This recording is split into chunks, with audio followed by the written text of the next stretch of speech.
Now, LSU Alabama is also going to be fascinating this weekend, and there's a couple of things that's being missed in that game in Tuscaloosa that I want us to unpack together. I'll start with LSU.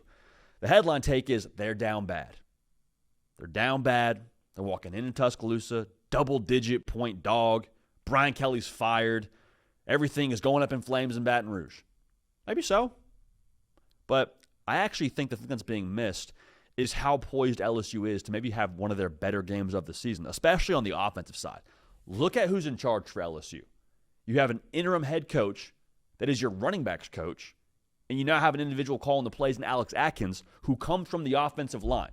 He was the O-line coach at Florida State as well as the OC over there. He's calling the show for you.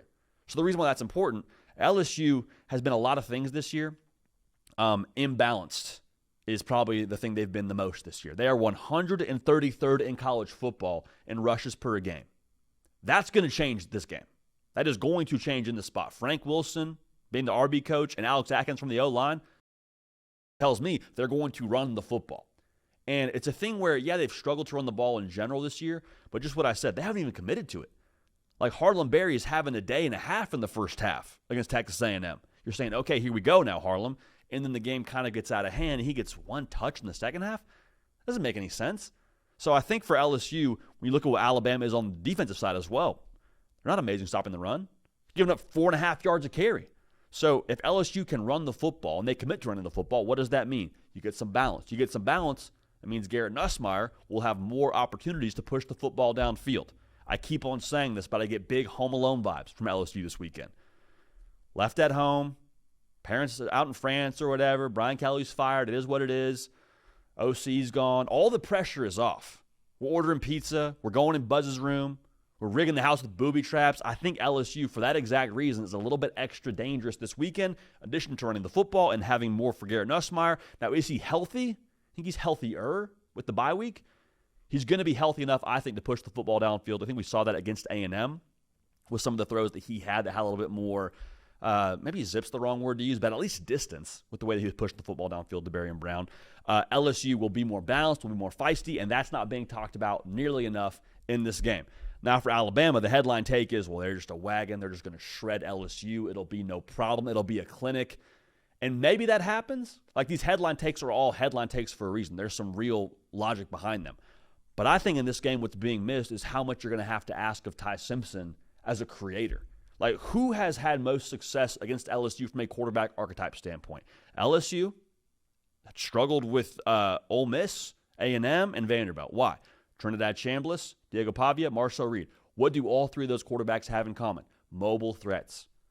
Ty Simpson has done great from the pocket this year, but we've talked about it a couple of times throughout the course of the season. He's awesome off script. He's awesome when he has to get outside the tackle box and make something happen, eyes downfield, throw on the run. He's been great in that spot. And I think in this game now, LSU, I'd be shocked if they weren't a touch more aggressive than they have been at this point in the year defensively. They have the tools to rush the passer.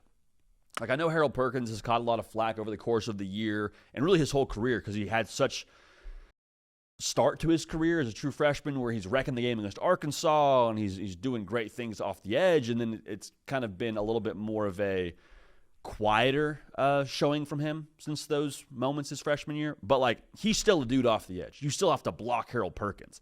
And so for Ty Simpson and what he's going to have to do in this game, I think he's going to be in several positions where Ryan Grubb is going to call the right play, but Blake Baker's also going to call the right play that you see for LSU. There's going to be moments where you ask Ty Simpson to do some things off script, off platform, and create plays for you downfield. So the so what in this spot for both of these narratives being incorrect, it may be more about Ty Simpson's instincts in this game than it is Ryan Grubb dialing up winners. And for LSU, if you're going to have your will broken by Alabama, I don't think it's so much a thing where you don't have a better showing offensively. Maybe it's a thing where Alabama is just deeper and they got more at stake in the third and fourth quarter. They pull away.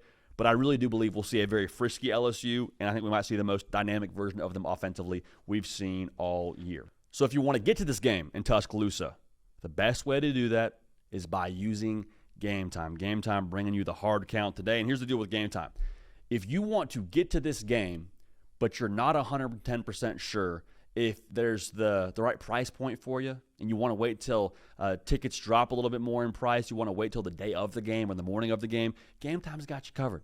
You can track ticket prices in real time all the way up to the event. So take the guesswork out of buying tickets, download the Game Time app, create an account, and use code HARDCOUNT for $20 off your first purchase. Terms apply. Again, create an account, code HARDCOUNT for $20 off your first purchase. Terms apply. Game Time is allowing you to see the view from your seat before you even buy the ticket. Not a lot of bad seats in Bryant-Denny Stadium, quite frankly, but if you wanted to make sure you got the best view from your seat before you purchase the ticket, Game Time, again, allows you to make sure you can verify that before even buying the ticket. And just the best way to buy tickets, best way to get to college football games this year. All right, so use the Game Time app to buy tickets, redeem code HARDCOUNT, terms apply, swipe, tap ticket.